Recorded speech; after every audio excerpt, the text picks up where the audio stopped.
Siapa Maryam ini? Kenapa Maryam alaihissalam dia dijadikan dalam syariat kita dan diyakini oleh orang beriman adalah pemuka wanita pertama ahli surga? Kalau cirinya disebutkan di dalam Al-Quran, dalam surah Maryam dan surah Al-Imran, bahwasanya dia ahsanat farjaha. Sifatnya Maryam itu, dia sangat menjaga kesucian kemaluannya. Disebutkan cirinya, bahwasanya Maryam alaihissalam tidak pernah berinteraksi dengan laki-laki asing. Cirinya selalu ada di rumah, di dalam rumah, dan dia selalu fokus setiap hari hanya fokus di mihrabnya, tempat dia ibadah. Itu cirinya Maryam alaihissalam. Dan saking taatnya kepada Allah, tiap hari setelah bangun tidur, dia mandi, dia pakaian yang bersih, lalu dia beribadah kepada Allah. Itu aja kerjanya dari pagi sampai malam, setiap hari begitu. Karena mulianya dia, tidak pernah interaksi dengan laki-laki yang bukan mahramnya, maka Allah menurunkan di dalam rumahnya Maryam, di kamarnya, makanan dari surga. Allah menjelaskan itu dalam Al-Quran, bahwasanya waktu Nabi Zakaria alaihissalam, yang merupakan paman daripada Maryam ini, itu menanyakan kepada Maryam untuk masuk ke mihrabnya, ada makanan buah-buahan. Kalau itu di Palestina, buah-buah ini nggak ada di Palestina. Allah jelaskan, Zakaria mengatakan, "Anna laki hada?" Dari mana kau dapatkan ini hai Maryam? Qalat huwa min indillah, inna Allah yarzuqu ma yasha'u bighairi hisab. Kata Maryam, ini dari sisi Allah.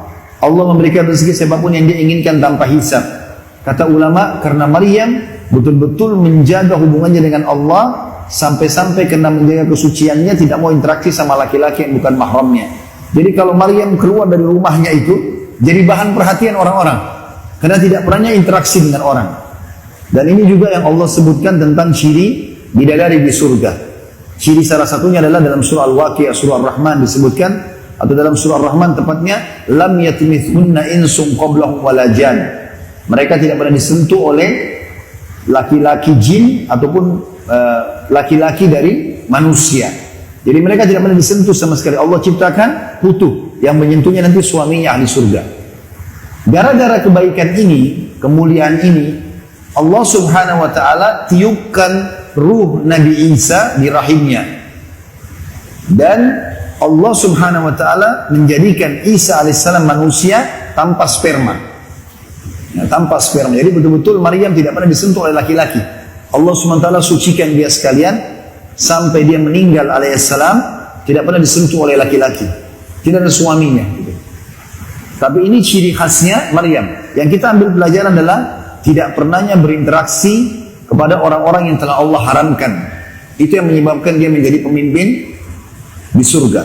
Dan subhanallah, di alam kita pun yang hidup ini tidak ada laki-laki yang akan menikahi seorang wanita dan diketahui wanita tersebut tidak pernah mengenal laki-laki yang bukan mahramnya, maka dia tidak akan ragu untuk menikahinya. Beda kalau misalnya orang ini punya sejarah yang tidak baik sebelumnya, maka mungkin dia punya pertimbangan-pertimbangan dalam mengambil keputusan. Walaupun setelah orang taubat itu hak kita untuk bisa menilai kebaikan dia setelah taubat. Ingat saudariku muslimah, kapan Anda menjaga hubungan dengan baik, tidak mau disentuh kecuali kepada laki-laki yang halal, maka Allah akan mendatangkan juga laki-laki yang seperti dengan Anda, yang insya Allah laki-laki itu juga baik, yang juga menjaga kehormatannya.